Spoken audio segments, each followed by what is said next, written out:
Hello friends, कैसे हैं आप? उम्मीद करती हूँ बहुत अच्छे होंगे। तो आज मैं लेकर आ गई हूँ आपके लिए एक ओवरव्यू, जो कि है पनीर बनाने के लिए एक कंटेनर है, एक बर्तन है उसका। तो चलिए देखते हैं कैसा है, इसका ओवरव्यू क्या है ये। तो उससे पहले आप लोगों से रिक्वेस्ट करना चाहूँगी, आप लोग मेरी वीडियोस देखते हैं, आपको अच्छी लगती हैं वीडियोस को लाइक किया कीजिए, शेयर किया कीजिए friends and family, needy persons जो भी कुकिंग सीखना चाहते हो, हमारे विजुअली इम्पेयर्ड भाई बहन, उनके साथ। चैनल पर यदि नए हो तो चैनल को सब्सक्राइब भी ज़रूर से कर लें, ताकि मेरी हर आने वाली वीडियो की नोटिफिकेशन आपको तुरंत मिले जैसे ही मैं उन्हें अपलोड करूं, और आप उन्हें तुरंत देख पाएँ और इन्जॉय करें और इजीली कुकिंग सीख पाएँ घर बैठे, बिना किसी परेशानी के, सिर्फ एक चैनल को सब्सक्राइब करने मात्र से और उसकी वीडियोस को फॉलो करने से। तो चलिए देखते हैं ये क्या है।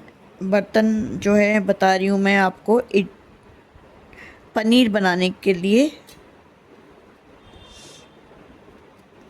ये मैंने परचेज़ किया था अभी थोड़े दिन टाइम पहले। तो मैं इनका ओवरव्यू देती हूँ। एक ये 3 पार्ट्स में आता है, ठीक है। तो अब मैं बताती हूँ आपको, इसका ओवरव्यू देती हूँ कैसा है ये है जैसे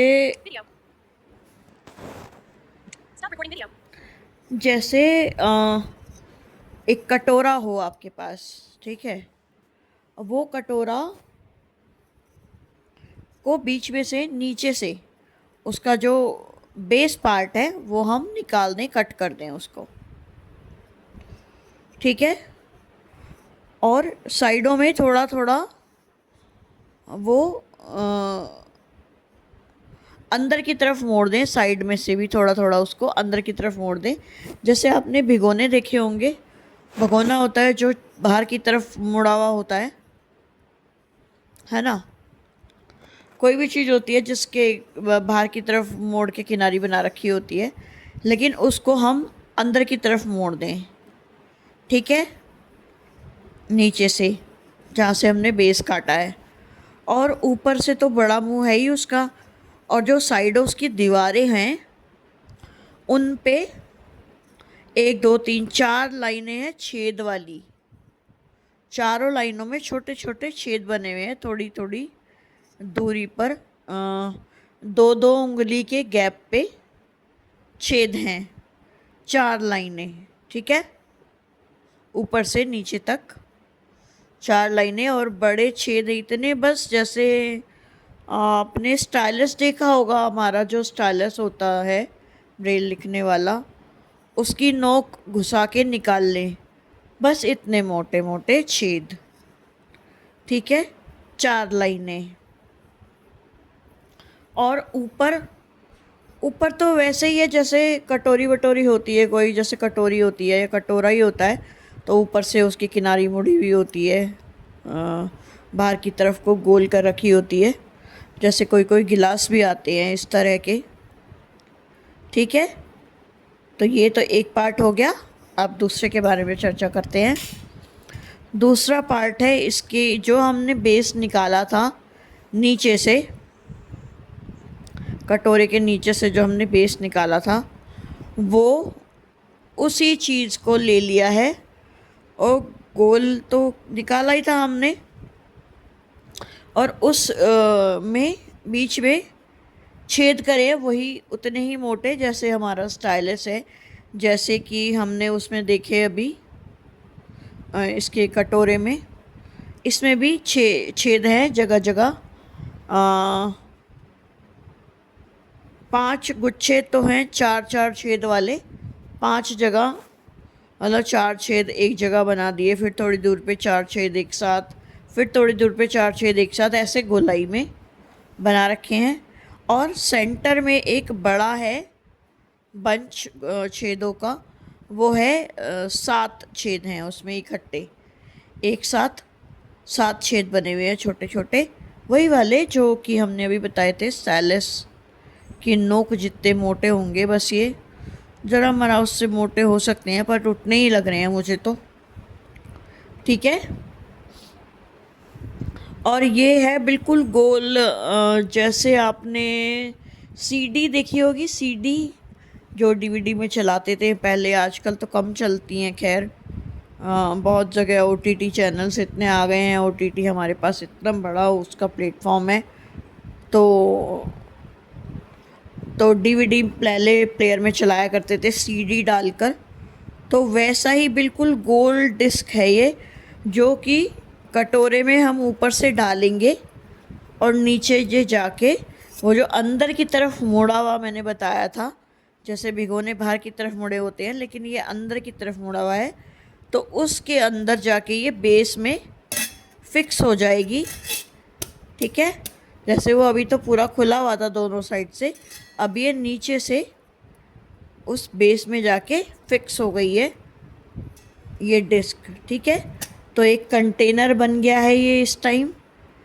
लेकिन आप इसमें कुछ भी डालेंगे, जैसे ये पनीर बनाने का है एक्चुअली, तो हम जब इसमें वो डालेंगे, पनीर बनाने के बाद जो दूध फाड़ने के बाद जब हम डालते हैं किसी चीज़ में, और उसका पानी हमें निकालना होता है, पनीर हमें चाहिए होता है, तो इसमें डालेंगे जब आप, तो वो छेदों के ज़रिए जो उसका जो वे वाटर है, पनीर है, वो बाहर निकल जाएगा और जो पनीर है वो इसी में रह जाएगा। ठीक है। और ये बनाया इसलिए गया है कि वो शेप को होल्ड कराने के लिए, पनीर की एक शेप आ जाए जिसे हम अच्छे से कटिंग में प्रॉब्लम ना आए, कट कर पाए उसको इजीली। ठीक है। इसके ऊपर वेट रख देते हैं थोड़ा सा, तो वो पानी निकलता रहता है और वो हमारा जो पनीर है वो एक शेप को होल्ड कर पाता है इसके अंदर रहने की वजह से। ठीक है। अब देखते हैं इसका ढक्कन। इसका ढक्कन ऐसा है, गोल है डिस्क की तरह ही, और उसके ऊपर एक हैंडल लगा हुआ है। ठीक है। और ये ढक्कन भी ऐसा है जो पूरा इस कटोरे के, इस बर्तन के अंदर चला जाएगा। ऊपर से जब हम डालेंगे इसको, तो ये नीचे जहाँ डिस्क हमने अभी लगाई है, सेट करी है, वो नीचे की प्लेट, उसके ऊपर ही जाकर फिक्स हो जाएगा। मतलब वहाँ तक ये नीचे जा सकता है। ठीक है। अगर वो डिस्क ना हो तो बाहर नहीं निकलेगा, मतलब पूरा उतना ही है डिस्क के जितना ही, क्योंकि इसके अंदर आ जा रही हैं दोनों चीज़ें, दोनों की जो चौड़ाई है वो सेम है बिल्कुल, क्योंकि दोनों को इसके अंदर हमें डालना है। वो क्यों डालना है? पहले वाली पे तो हम पनीर डाल देंगे उसको नीचे लगा के, बेस बना के उससे। ठीक है। और जो ढक्कन है इसका, उसको हम जहाँ तक भी पनीर हमारा भरा है उसके ऊपर इसको रख के, ढक्कन को अंदर ही जा रहा है इसीलिए क्योंकि ये इसके ऊपर फिर हम रख देंगे वेट, तो ये पुश करेगा नीचे को, और नीचे से जो डिस्क है उसने होल्ड करा हुआ है। साइडों से जो छेद हैं उनमें से पानी तो बाहर निकल रहा है, लेकिन एक कटोरा है पूरा, तो वो उसको होल्ड करे हुए है चारों साइड से, और ऊपर से आ गया ये ढक्कन। ठीक है। लिड, इसको रख देंगे पनीर के ऊपर और उसके ऊपर रख देंगे वेट। ठीक है। कुछ भी रख सकते हैं आप सेंटर में, जो भी आ जाए आपके इसके, जैसे कि हमारे घर में छोटी ओखली होती है, वो इमाम दस्ता, मैं तो वही रख देती हूँ इसके ऊपर, क्योंकि वो इससे छोटा है तो इसके ऊपर बिल्कुल आराम से वो आ जाता है। ठीक है। तो वो रख देती हूँ, और उसके ऊपर रख देती हूँ चकला जिस पे हम रोटी बेलते हैं, वो भी उसके ऊपर रख देती हूँ। तो काफ़ी वेट हो जाता है। जो हमारा इमाम दस्ता होता है वो भी भारी होता है और चकला भी हमारा काफ़ी हैवी होता है। तो 15 से 20 मिनट के लिए मैं ये पूरा वेट रख देती हूँ, और इसको स्लैब पे रख के, जिससे कि इसका पानी इसका निकलता रहे, और जो हमारा पनीर है वो शेप को होल्ड करके अच्छे से तैयार हो जाए। ठीक है, तो ये दिया मैंने आपको ओवरव्यू। अच्छा लगे तो आप लाइक भी ज़रूर कीजिएगा। Thank you so much.